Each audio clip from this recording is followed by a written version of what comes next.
First, I want to say thank you to the Squamish, Musqueam, and Tsleil-Waututh people for allowing us to be here.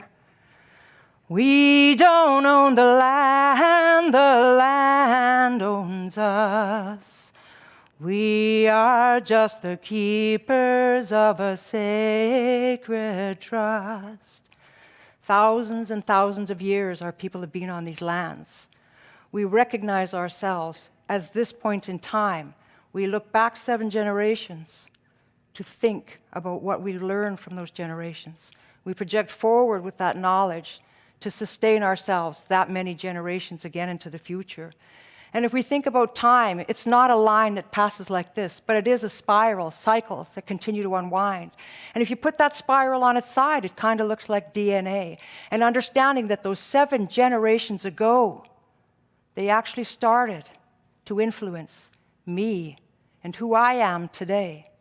My great-grandparents, my great-grandfather was a Nasuokin. He was a chief. His job was to ensure that the people had what they needed to be well. And in fact, our winter dances, which we're just coming out of, the whole focus is about dancing for the well-being of yourself, your family, and your people for the coming year. We have teachings that are thousands of years old that tell us how to behave, that warn us about lust and greed, that warn us about what we should and shouldn't do.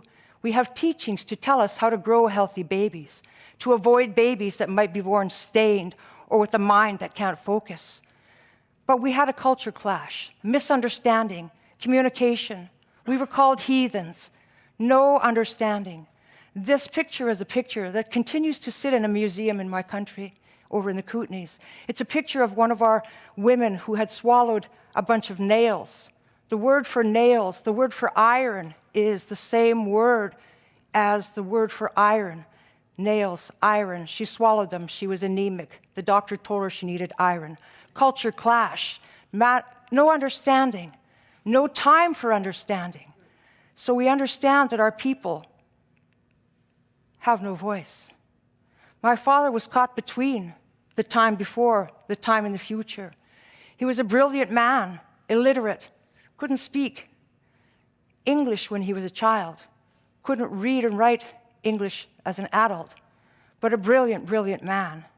He suffered greatly from heart and other conditions, from trauma.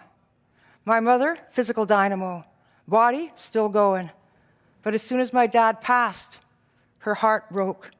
And we saw an immediate decline in her mental capacity at that time. Her heart broke. In my ways of understanding, your heart and your head are connected. To think means to ask your heart. This is my great aunt. She almost looks like me, or I almost look like her. And in fact, when I showed this picture to my kids, they thought it was me. Where did you get that done, Mom? One of those nostalgic photos. Understanding that I existed prior somewhere. This is me. I was born crippled, turned-in feet, breech, cord wrapped around my neck, pneumonia at a week old. I was born a frail child, chronic tonsillitis. In fact, those things are still haunting me today. I had a relationship with my doctor as a child. He came to the house. He knew me. He knew the environment I was growing up within.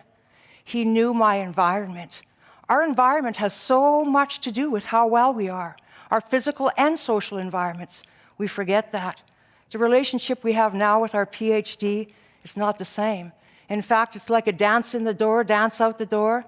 I've had so many referrals for an issue that I'm still trying to get some resolution for, but the 15 minutes appointments and the same test over and over and over doesn't get you any answers. We have a saying, try differently, not harder.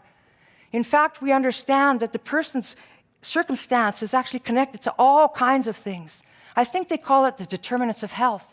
Your social support network, physical environment, your gender, your genetics, absolutely, personal health practices and coping skills, all of those things that actually shape well-being.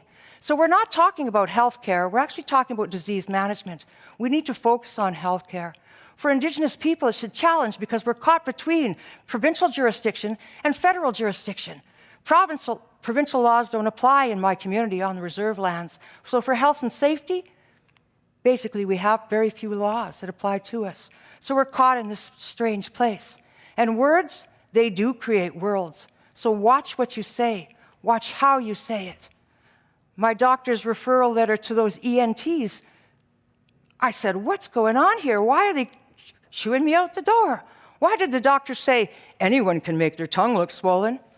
Well, when I looked at the referral letter from my doctor after being pushed away from 4 or 5 doctors, she said, oh, sure, here's your referral letter.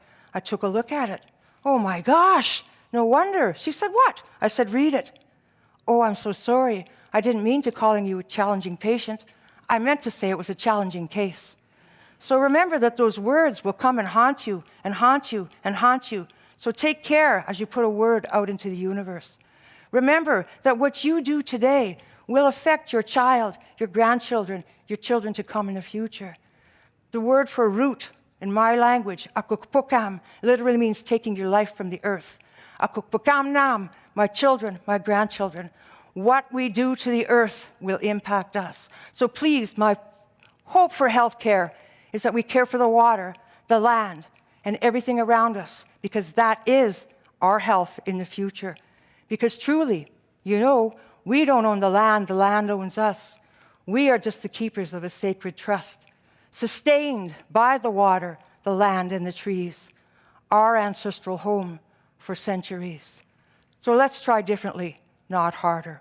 Aye.